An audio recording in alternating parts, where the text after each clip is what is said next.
Ayun, hello, magandang tanghali sa inyong lahat mga idol. Ngayon kakanta ako ng ni-revive kong lyrics kahapon. Para to sa mga tampakalamera at pakalamera, chismosa, tangingilam sa buhay ng may buhay. So bago ko pala makalimutan sa lahat na nag-inbox sa akin at nangihingi ng copy ng lyrics ng mga ni-revive ko, sorry ho, wala talaga akong maibigay. Kasi lahat ng mga ni-revive ko, wala ho akong sinulat yan kahit isang letra, I swear. Lahat ho yan nabuo lang sa utak ko kasi unang-una wala ho akong time magsulat. Kasi whole day ho ako nagtatrabaho. Pangalawa, tamad ho ako magsulat. Kasi pagka nagkamali, sulat na naman, masakit sa kamay yun. Kaya memorize nyo na lang ha. Sana magustuhan nyo itong ni-revive ko. Doon pala sa isang friend ko, si Jean Lee, thank you pala sa pag-send ng picture ng ibang account na picture ko yung gamit. Ang pangalan ng account is Mar Rancel. Hindi ho ako yun. Tagalaon yun siya. Hindi ako yun. Ano ko ba't ang nakukuha na sa kakaano? Nagpo-poster sila. Tapos dami-dami pwede i-poster. Ako pa. Ang ganda-ganda ko. Masipin pa rin ako. Sana magustuhan nyo. Kailangan ba namang husga kayo ng kapwa? Wala naman sa inyong ginagawang masama.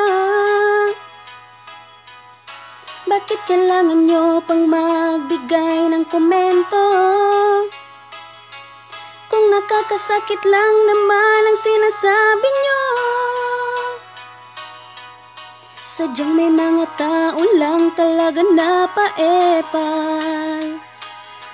Mga feeling perpekto at akala mo banal. Diyos ko Lord.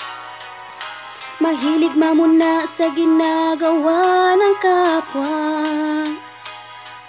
Bakit di na lang kasi tignan ang sarili nila?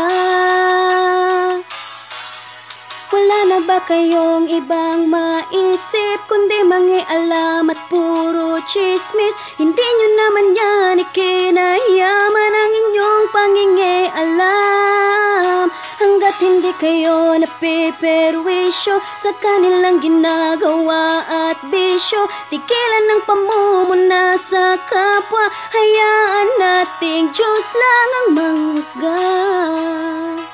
Ngungo pa rin ako.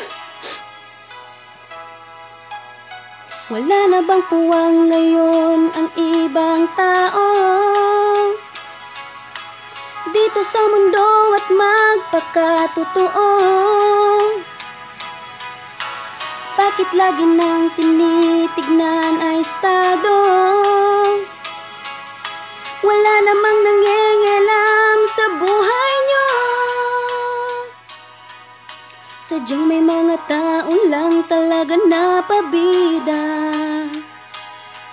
Mga feeling malinis at kunwari virgin pa ang iba. Bakit di na lang maging totoo sa sarili? Baka sakaling sa inyo ay may pupuri. Yung mga tao na mahilig sa chismis, naninira lang at puro lait. Hindi nyo man lang ba ito naisip? Kayo'y nakakasakit. Tayo'y pantay-pantay sa mundong ibabaw. Kayo'y walang karapatang mansapaw. Respeto lang sa kapwa't nakikita. Hayaan nating Diyos lang ang manghusga.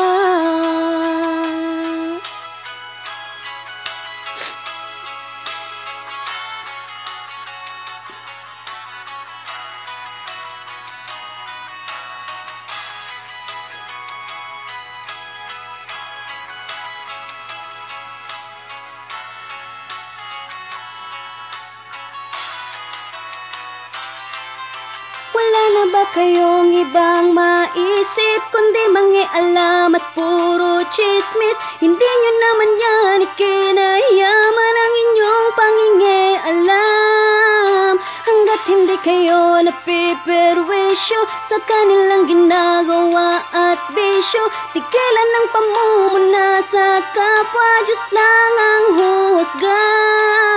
Yung mga tao na mahilig sa chismis, naninira lang at puro lait. Hindi nyo man lang ba ito naisip? Kayo'y nakakasakit. Tayo'y pantay-pantay sa mundong ibabaw. Kayo'y walang karapatang mansapaw. Respeto lang sa kapwa't nakikita. Hayaan nating Diyos lang ang manghusga. Ayun, sana nagustuhan nyo. Huwag nyo nang pansinin yung sipon ko. Thank you, bye-bye.